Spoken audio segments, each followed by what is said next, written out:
Ahí va, ya. Mi título se llama Muestren compasión de los que dudan. Bueno, para darles un poquito, sí, pasaré nomás, un antecedente de esta, bueno, es fuerte porque no da esperanza a este versículo. Es Juan 7:5, dice, porque ni aún sus hermanos creían en él. Entonces, este versículo es fuerte porque el contexto en la Biblia se trata de que Jesús tenía medios hermanos, pero también Jesús les decía a todos hermanos. En la Biblia no hay tíos ni sobrinos, o sea, dicen hermanos a los que son parientes de Jesús. Y se dice que la gente que le conocía antes de Jesús, cuando él comenzó a hacer sus milagros, no creía en él. O sea, le veían como, eres el carpintero, me arreglaste la casa. Y imagínense que va un señor, un albañil, el que les arreglaba el piso o algo, y después se enteran que él era el Hijo de Dios. Entonces comienzan a dudar y dicen como, ¿cómo puede ser que un carpintero sea el Hijo de Dios? Entonces este versículo es súper fuerte porque lo relata, Juan, pero en Mateo siempre, no sé, les invito a ver Chosen porque él siempre anotaba todo. Y ahí Mateo, por ejemplo, da a conocer de que mientras Jesús discipulaba a sus discípulos, valga la redundancia, predicaba, en ese sentido, al parecer le interrumpen. O sea, Mateo mismo le interrumpe y le dice, mira, tu madre y tus hermanos están afuera y quieren verte. Pero él hablaba de hermanos, no de hermanos de sangre, sino hermanos como parientes. Se dice, por ejemplo, ahí pásale, gracias, eso. Ahí habla de Judas, no habla del Judas Iscariote que le vendió a Jesús, sino habla de Judas Tadeo, que fue hermano de Santiago el menor. Igual en Chosen, les invito otra vez a ver, en Chosen se da el Santiago el mayor. Los discípulos habían dos Santiagos, el mayor y el menor. Entonces el Santiago mayor era el más alto y el menor era el más chiquito. Se dice que era hermano de Santiago menor.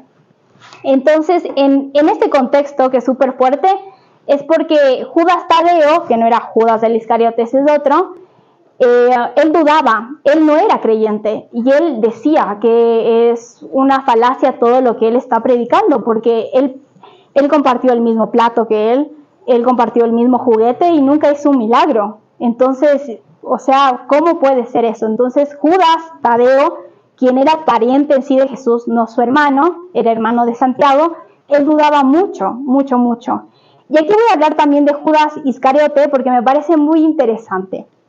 Yo creo que el nombre de Judas es un nombre hermoso, alabanzas sean dadas a Dios. Yo no lo sabía especial, lo tuve que averiguar. En la Biblia, en algunas Biblias están, eso es lindo de las Biblias. Y en esto de Judas Iscariote, se trata de que, por ejemplo, Judas en algún punto, él no dudó. Él dejó todo su trabajo, Judas Iscariote, y él no dudó, dijo, él es el Hijo de Dios, yo me voy, entonces no dudó. Pero Judas Tadeo dudó al principio y después de la resurrección de Cristo, creyó en Cristo. Hay una parábola, no me sé el versículo siéndote honesta, pero Jesús les dice, un padre les dice a dos de sus hijos, les dice al primero, debes ir al campo a sembrar este parto de olivos. Y el primero le dice, no quiero porque no soy hábil para sembrar, porque nunca me has enseñado, porque no me veo capaz de que mis olivos sean verdes y den aceite de oliva. Y el otro le dice igual lo mismo, pero el segundo le dice, sí, Señor, tienes razón, voy a hacer tu voluntad, eres mi Padre. Pero en el camino el segundo no lo hace, en cambio el primero sí hace, a pesar de que dijo que no era bueno, lo hace. Va haciéndolo. Entonces, esta parábola yo creo en sí que mi perspectiva es que tiene que ver mucho con el contexto de Judas Iscariote, el que creyó al principio y dijo, sí, tú eres el Hijo de Dios, y lo dejó todo, pero al final dudó. Y en cambio el otro Judas, que es el Judas Tadeo, él no creyó al principio y él dijo, no, él no hizo ni un milagro, o sea, ¿por qué están creyendo en él? Pero al final creyó en él. Y Judas tiene un versículo, o sea, tiene un capítulo, más bien dicho, que está antes de, es uno de los capítulos anteriores de Apocalipsis. Y es chiquitito, pero es súper bueno. Pasando a la siguiente y les voy a explicar un poco. Bueno, Judas Tadeo significa valiente para proclamar su fe. Desde ahí ya tenía, cada uno de nosotros tiene un nombre. Bueno, aquí tenemos a Judas, el capítulo 1, porque solo tiene un capítulo, de versículo 20 al 23. Dice: en cambio, queridos hermanos, construyan su vida sobre los fundamentos de su santísima fe. Oren el Espíritu Santo y manténganse en el amor de Dios, aguardando la misericordia de Jesucristo nuestro Señor, que los llevará a la vida eterna. Bueno, aquí Judas es muy cortito, tiene como 2 hojitas del capítulo que tiene, pero el contexto en el que escribe es porque los que creían en Jesús estaban siendo perseguidos. Entonces él les dice que para mantener su Espíritu Santo vivo dentro de él deben orar. Y él les dice eso, les está bien claro que deben proclamar su fe y en ese momento entregar todo al Señor. Les está diciendo que sea las dudas que tengan, los temores que tengan, que lo entreguen, que lo puedan entregar.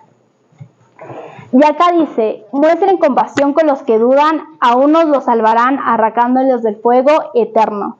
Con otros deberán actuar con mucho cuidado, sin tocar ni siquiera sus ropas contaminadas por su mala vida. Bueno, en este versículo dice: muestren compasión con los que dudan. ¿Qué es compasión?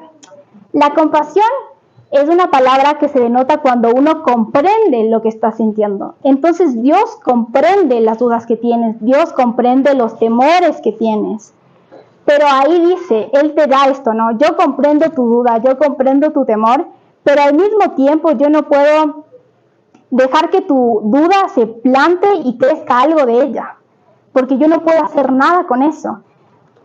Bueno, yo creo que era una de esas personas, la verdad no hay personas, yo era una de esas personas en las que yo creo que dudaba mucho porque siempre hay por dónde dudar. Por ejemplo, no puedes decir, ¿qué fue primero, el huevo o la gallina? O sea, es algo que siempre va a estar chocándose. Pero al mismo tiempo, yo creo que el plan de Dios es que empecemos con una duda, porque Él te está diciendo, yo te compadezco de la duda que tengo, yo te comprendo la duda. Porque al momento en el que uno duda, inicia algo, inicia una pregunta. Entonces, pero también hay los otros que pasan dudando toda su vida, pero al mismo tiempo no encuentran respuesta porque no va a haber. O sea, en algún punto, por más que lleves a la lógica de algo, va a seguir viendo una duda. Mientras más sabes, más dudas tienes. Y lo que te dice ahí es que tengas cuidado con los que dudan demasiado y se quedan ahí. Porque incluso sus ropas van a contaminar. Es como cuando uno está con pensamientos negativos, o se rodea con gente negativa, o solo escucha las noticias. Uno se contamina de eso y va preocupado a todo lado. Y eso es lo que te dice. Yo comprendo tu duda, yo tengo compasión de tu duda, pero al mismo tiempo no quiero que te quedes en tu duda, quiero que me hagas más preguntas a mí, que no te vayas para otro lado, sino que preguntes, pero no te plantes en eso, no te quedes ahí. Bueno, aquí tenemos a Santiago, capítulo 1, del 5 al 6. Santiago es uno de mis discípulos favoritos. Mi papá se llama Santiago, entonces Santiago es muy como directo. O sea, yo le veo a Santiago y digo como, él no le importa qué piensan los demás, él siempre va a decir lo que piensa. Y en este capítulo dice, si a alguno de ustedes le falta sabiduría, pídasela a Dios y Él se las dará. Pues Dios da todo sin limitación y sin hacer reproche alguno. Pero tiene que pedir con fe, sin dudar nada, porque el que duda es como una ola del mar que el viento lleva de un lado a otro.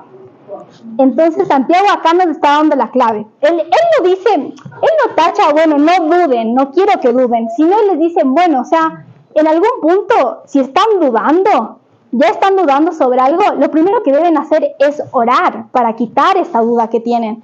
Y orar de una forma que literalmente incluso a veces te mientas. Un caso, tienes una enfermedad o algo te pasa, mentirte, sabes que el diagnóstico está, pero de alguna forma mentirte y decir, no, yo no tengo eso. Porque eso de alguna forma corta la duda y a tu cerebro también le ayuda mucho a poder replantearse algo nuevo, un comienzo nuevo para pensar. Y aquí me encanta porque siempre en la Biblia hay metáforas. Y aquí te pone que la duda es como una ola del mar que el viento lleva de un lado a otro, ¿no? yo creo que todos sabemos de que, por ejemplo, en algún punto no sabemos qué decidir, o incluso es difícil decidir en alguna ocasión. Entonces, yo creo que siempre van a estar desde las decisiones. No sé, yo, por ejemplo, tengo una edad en la que uno decide una carrera, ¿me entiendes? Entonces, en algún punto dices, bueno, pero soy buena para esto, pero no tan buena para eso, o un trabajo incluso, no, me siento cómoda acá, pero acá voy a ganar más dinero, o qué hago, o con quién me junto, o en algún punto mi pareja, o alguna cosa, o sea, siempre va a haber una duda, ¿no? Y eso es lo que te dice la Biblia. Dios, por medio de su palabra, te dice, mira, yo entiendo la duda, te comprendo, pero si tú te quedas con esa duda y no vas y le cuentas a una amiga o a tu mamá que te ama con todo tu corazón y que te dé una respuesta que no te haga ser como una ola de mar, no te haga irte para la derecha ni para la izquierda, sino que te centre y de verdad pongas en planteamiento una pregunta, porque incluso cuando uno duda, no tienen una pregunta, es como cuando te preguntan, pero ¿por qué estás mal? No sé, solo estoy mal. Ya, o sea, desde ahí estás dudando por algo que te estás sintiendo, pero no tienes algo objetivo para poder que Dios te dé una respuesta. O bueno, incluso el tema de Dios, pero que alguien que te pueda dar palabras de amor, te pueda dar alguna herramienta que te ayude en algún punto. Aquí el título es Viviendo en Esperanza porque es el primer capítulo de Pedro, se llama así, Viviendo en Esperanza. Ese capítulo no lo había leído todo, pero es súper bueno. Y ahí otra vez. Sí, otra vez. De gracia. Entonces, en el capítulo de Pedro inicia diciendo, al resucitar a Cristo Jesús de entre los muertos nos dio una vida nueva y una esperanza viva. Bueno, después de todo esto de que uno duda, yo creo que cuando uno está, o incluso uno ya está en el camino de Dios, siempre regresa otra vez a caerse, o regresa a dudar, o regresa, pero ¿por qué aún no me va bien? ¿Pero por qué aún no encuentro a una pareja? ¿O por qué aún no puedo centrarme? ¿Por qué aún me siento así? ¿Por qué aún no sé? O sea, lo típico es decir no sé porque aún. Pero Pedro nos da a reconocer algo, nos da a reconocer que al momento en el que uno está en ese camino, cuando Jesucristo dio su vida, Él dio una vida nueva para nosotros. Es decir, que hoy y mañana tenemos una oportunidad para vivir en esperanza, para decir, bueno, si hoy me sentí así, con dudas, mañana tengo una esperanza de que pueda llegar a dar, o sea, mi duda, mi pregunta a alguien y me pueda responder de una manera que pueda entender en algún punto, o incluso orar, que es tan importante. Y de esa manera tienes una esperanza viva. O sea, todo es al comienzo de una duda, de una pregunta. Ya, de aquí seguimos en el versículo igual, el primer capítulo de Pedro, de 4 a 5, que dice, reservaba para ustedes la herencia celestial, ese tesoro que no parece ni se echa a perder, y que no se deshace con el tiempo, y los protege el poder de Dios por medio de la fe, con miras a la salvación que nos tiene preparada para los últimos tiempos. Bueno, yo subrayé ese tesoro que no parece ni se echa a perder y que no se deshace con el tiempo. Todos tenemos cosas aquí, o tenemos familia, o tenemos algo que de alguna manera nos ata a decir, bueno, me gusta estar aquí, o me gusta lo que estoy pasando, lo que estoy viviendo, o agradezco en el punto en el que estoy. Pero todo tiene un fin, todo se acaba, nuestra vida incluso se acaba con los años. Pero aquí la Biblia, y ahí sí, en ninguna otra parte, ni dudas, ni nada, yo que he podido experimentar un poco de eso, porque he sido una persona que he dudado mucho, esas cosas se van, desaparecen. Pero lo que viene de Jesús, de Jesucristo, se queda con nosotros. Es como ahora estamos en un momento en el que escuchamos y comenzamos a dudar de nuestras circunstancias de la vida o cómo nosotros pensamos, pero ese es el inicio de algo grande, porque Jesús de algún punto les hacía dudar a sus discípulos, les decían, vengan y síganme, seguirte cómo, o sea, se preguntaban hasta cómo, ¿qué hago? ¿Dejo todo y me voy? ¿Qué debo hacer con mi esposa? ¿Qué hago? Yo te sigo, pero ¿qué hago? No creo que soy el elegido, pero ¿por qué? Se preguntaban el por qué. Yo creo que eso es algo muy importante porque Jesús nos da a entender de que No vamos a comprender el principio del por qué, pero Él sabe el tiempo perfecto para comprenderlo. Y Él lo decía en algún punto, todavía no es mi tiempo. Y eso es tan importante porque yo creo que hemos tenido tiempos que no han sido de nosotros y que no hemos podido escuchar porque hemos estado como la ola del mar, de un lado para el otro. Y eso no es lo que la Biblia nos impide. Mi prédica era para darles a conocer de que en la Biblia está la palabra duda y que dice que tengan compasión, pero Santiago reta. Santiago dice, no pueden dudar si están pidiendo algo. Y de eso se trata. Estamos en el primer paso de que uno dude y dice, pero ¿por qué me pasa esto? ¿O qué sucede con algo mío adentro? Pero Jesús comprende eso. Compasión es comprender lo que el otro está sintiendo. Eso es compasión. Y el segundo paso en algún punto es que Él te dice, bueno, estás dudando y te da una clave. Te dice, ora con todo tu corazón. Incluso miéntete y di que todo va a estar bien, pero con fuerza, de verdad con fuerza. Y ahí es lo que dice Santiago y lo replica y dice, si estás orando y pidiendo con fe, deja de dudar. Eso es lo importante. Ahí está, sí. Y bueno, al final dice, por eso estén alegres, aunque por un tiempo tengan que ser afligidos con diversas pruebas. Si el oro debe ser probado pasando por el fuego, y es sola cosa pasajera, con mayor razón su fe, que vale mucho más. Esta prueba les merece alabanza, honor y gloria el día en que se manifieste Cristo Jesús. Este versículo es hermoso.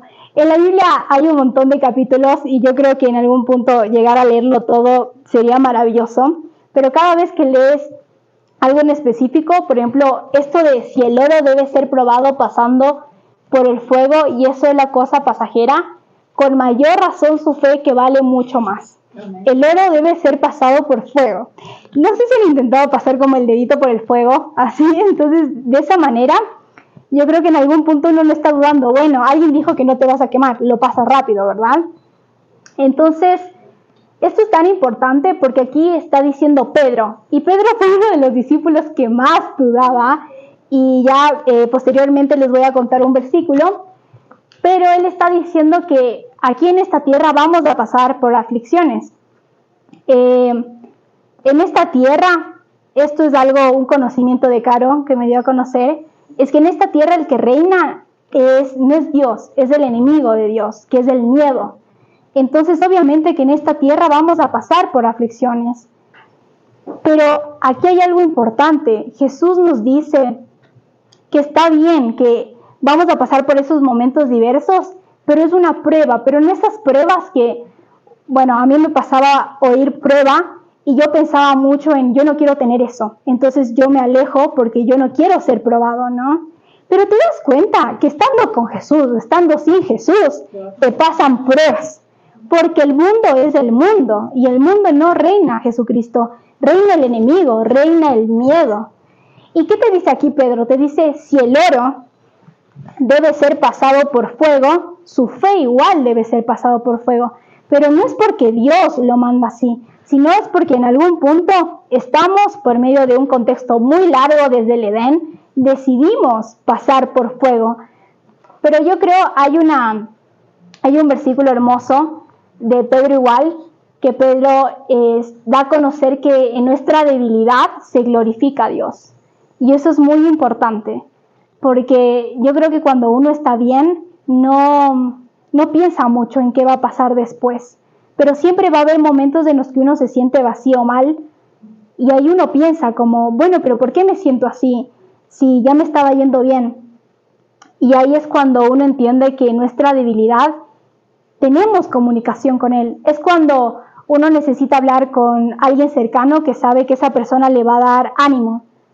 Pero o sea, en ese momento necesitas a alguien que de verdad te dé ánimo porque estás pasando por algo difícil. No vas a ir donde la persona que siempre te va a hablar negativo, que te habla de otras cosas y que no te llena en algún punto.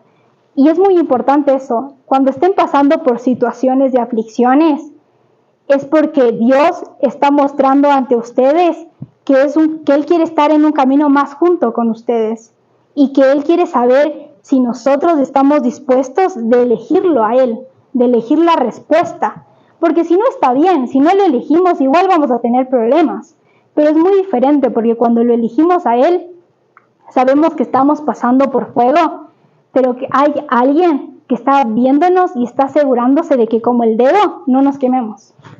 Es así. Ahí la otra. Ya. Bueno, aquí está lo de Pedro. ¿Vieron todas las cosas bonitas que dijo Pedro? Bueno, Pedro aquí en este versículo dudó un montón. Al llegar la noche estaba allí él solo, mientras la barca ya iba bastante lejos de tierra firme. Las olas azotaban la barca porque tenían el viento en contra de la madrugada de Jesús. Fue hacia ellos caminando sobre el agua. Cuando los discípulos lo vieron andar sobre el agua, se asustaron y gritaron llenos de miedo: «¡Es un fantasma!». Pero Jesús les habló diciéndoles: «Calma, soy yo, no tengan miedo». Entonces Pedro le respondió: «Señor, si eres tú, ordena que yo vaya hasta ti sobre el agua». Sí. «Ven», dijo Jesús. Pedro entonces bajó de la barca y comenzó a caminar sobre el agua, en dirección a Jesús. Pero al notar la fuerza del viento tuvo miedo, y como comenzaba a hundirse, gritó: «¡Sálvame, Señor!». Al momento Jesús lo tomó de la mano y le dijo: «¡Qué poca fe tienes! ¿Por qué dudaste?». En cuanto subieron a la barca, se calmó el viento. Entonces los que estaban en la barca se pusieron de rodillas delante de Jesús y le dijeron: «En verdad tú eres el Hijo de Dios». Bueno, de todos estos versículos lindos que decía Pedro, él dudó. Y dudó al punto de verle a una persona caminando sobre el agua. Y dijo: «Bueno, Señor, yo también puedo caminar». Y él caminó, dio pasos. Pero el contexto en donde estaba, imagínense ustedes estando en un barco, bajan del barco y ven las olas de o sea, una cantidad de olas altas y todo el viento. Entonces el contexto en el que estaba siempre va a regresar a ver: me voy a hundir, me voy a hundir. Pero Jesús le decía: «Mira, yo estoy parado sobre el agua y no te va a pasar nada, tú camina. Sea el contexto en donde estés, camina, anda, sigue». Pero él dudó, él regresó a ver y dijo: «No, lógicamente si yo camino me voy a hundir más». Y mientras él fue caminando se hundió más. Y ahí Jesús le preguntó, le dijo: «¿Por qué dudaste? Yo te dije que no tuvieras miedo». Porque el contexto en el que vivimos siempre nos va a decir miedo. Miedo a la delincuencia, miedo a que no nos vaya bien en el trabajo, miedo a que perdamos algo que queremos, miedo a que no encontremos una pareja, miedo a que no nos graduemos, miedo a que no encontremos cualquier cosa que estés pidiéndole a Dios. Miedo a que nunca encontremos paz con, no sé, con tu hija, con tu hermana, con tu familia. Miedo a eso. Entonces, en algún punto, a pesar de que Pedro escribió todos esos versículos hermosos, él también tuvo miedo. Pero Jesús le dio la mano. Yo creo que cualquiera hubiera dicho como: «Chuta, no se hundió», para que los demás discípulos aprendan que si no tienes fe te hundes y ya. Vieron, aprendieron la lección: si no tienes fe te hundiste. Pero Jesús no es como yo. Jesús no es como yo ni como ninguno de nosotros. En mis anteriores charlas yo decía que Jesús es hoy, ayer y siempre. Jesús no es como nosotros, Él no tiene malos días y por ende Él siempre te va a dar la mano. Yo creo que cualquiera que hubiera visto eso hubiera dicho: «No, mejor le dijo que se hunda para que todos aprendan que si no tienes fe te hundiste. Aprendieron la lección, escribirán en la Biblia». Pero Jesús le dio la mano, le dijo: «Ay, Pedro, te doy la mano, ya, te doy la mano y te levanto». Y de eso se trata. Jesús es tan bueno, hasta mejor que yo. Algunos que me conocen, yo creo que en algún punto Él es el triple, el cuatriple. Creo que cada uno de nosotros tenemos cosas de Dios y estoy segura de eso. Pero nuestra lección en esta vida es dar a conocer más de Él. Pero en este video van a conocer que María Magdalena fue una mujer que fue violada y también fue una mujer que fue muy lastimada en su vida, perdió a sus padres y ella tenía un problema con el alcohol. Entonces, en un contexto igual, spoiler de la serie, pasó que ella se fue porque le aturdió algo el contexto en el que estuvo, le hizo sentir tan mal que dijo: «No, vuelvo a lo mismo». Entonces, ella se fue a volver a tomar, a volver a esa vida donde antes estaba y pensó que ahí era la respuesta. Y ella no regresó. Los discípulos tuvieron que ir a buscar a ella para regresarla a Jesús. Entonces aquí tenemos un contexto y la respuesta que le dijo Jesús a María Magdalena. Vamos a pasar a ver. Y me rompí de nuevo. Es bueno tenerte de vuelta. No creo que pueda hacerlo. ¿Hacer qué? Estar a la altura. Pero no tienes que hacerlo. Yo solo quiero tu corazón. El Padre solo quiere tu corazón. Lo siento tanto. Levanta la cabeza. No puedo. Sí puedes. Mírame.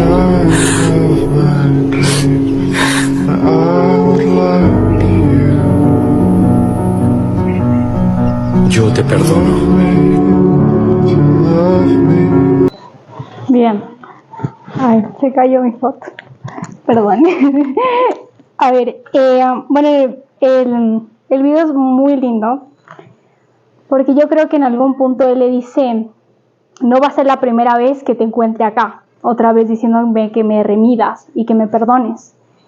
Y ella como que se siente tan culpable, y bueno, a mí me ha pasado igual, y es porque él entiende que no somos perfectos, que él estamos tratando de buscarlo a él, pero al mismo tiempo él es la persona que nos perdona de corazón. Yo creo que para mí el tema del perdón, tuve que ir a muchas terapias para entender eso, porque es súper difícil entender cómo perdonar a alguien que te hizo mucho daño o incluso te lastimó con una palabra, pero Jesús perdona de una manera que no es humana, Él perdona de una manera divina, que nunca vamos a poder entender, y creo que para perdonar a alguien hay que acercarnos a Él, o incluso para perdonarnos a nosotros hay que acercarnos a Él. Y Él nos está diciendo que Él está abierto a que cuando volvamos, Él nos puedan decir y decir, mírame otra vez y yo te perdono ante todo. Y al final, sí, gracias. Ya. Bueno, para concluir, se entiende que Él comprende nuestras dudas, pero no bendice nuestras dudas. Esta frase la saqué, me demoré mucho en sacarle de toda la prédica, porque yo entendí que Él pide en algún punto que tengamos una duda para comenzar una pregunta. Y cuando tengamos esa duda y esa pregunta, yo creo que Dios sonríe y dice como, bueno, dudó de algo, entonces va a comenzar a preguntarse cosas.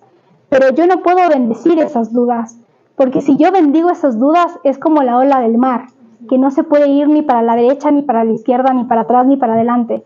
Y se siente inestable ante todo. Sea lo que tengas en lo material, va a haber algo en el que tú sabes que no estás bien con tu hermano, no estás bien con tu hija, no estás bien con tu pareja, que algo en ti no está bien en tu contexto, y te preguntas y comienzas a dudar de eso, pero ese es el inicio de algo muy importante para Él. Y como el video que mostraba, yo creo que es algo que ustedes se puedan quedar en su imagen, que Él pide de algún punto que, bueno, se equivocan, nos equivocamos, pero Él va a volver a decirnos, mírame y yo te perdono. Y Él nos va a perdonar no como cualquier persona ni como nuestros papás, porque Él tiene un amor tan divino al punto de que dio la mano a Pedro, sabiendo que se iba a hundir, a pesar de haber visto tantos milagros. Entonces, obviamente que Él nos comprende, porque no le hemos podido ver en lo físico, pero algo está en nosotros del por qué estamos aquí y por qué hoy se llenó tanto, se llenó todas las sillas. Creo que necesitaban oír esto, que Él pide que dude, que se pregunten por qué les está pasando esto, por qué sienten esto, por qué no está bien algo, pero al mismo tiempo les piden que oren, y oren con fe, y que Él les va a perdonar, Él les va a regresar a ver cada instante, pero no se alejen, no porque se equivocan, se deben alejar de Él. Él se glorifica en su debilidad. Y eso sería todo. Gracias por estar acá.